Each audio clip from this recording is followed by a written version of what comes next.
আজ তোমাদের সাথে শেয়ার করছি আমি কাটিকুচি দিয়ে কাটা আমড়া দিয়ে চিংড়ি মাছ দিয়ে টকের রেসিপি।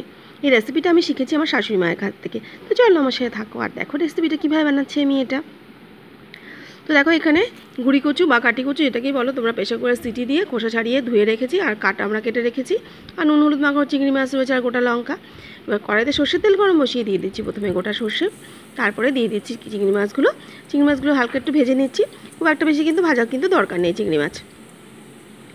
তো চিংড়ি মাছগুলো ভাজা হতেই দিয়ে দিচ্ছি জল। যেহেতু টক রান্না করবো তো জল তো দিতেই হবে আমার। তো জলটাকে আমি কিছুক্ষণ ফুটিয়ে নিচ্ছি এবার। তো দেখো জলটা কিন্তু ফুটে গেছে। এবার আমি দিয়ে দিচ্ছি কাটা আমড়া আর দিয়ে দিচ্ছি পরিমাণ মতো নুন হলুদ আর দিয়ে দিচ্ছি কটা গোটা কাঁচা লঙ্কা দিয়ে ঝোলটাকে কিছুক্ষণ আমি ফুটিয়ে নিচ্ছি। দেখো ঝোলটা কিন্তু ফুটে গেছে। এবার আমি সেদ্ধ করে রাখা কাটিকুচিগুলো এর মধ্যে দিয়ে দিচ্ছি।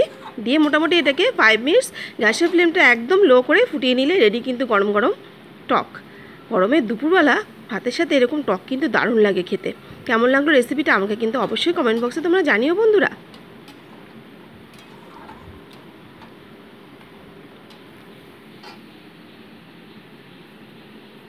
তো রেডি হয়ে গেল কাটিকুচির টক।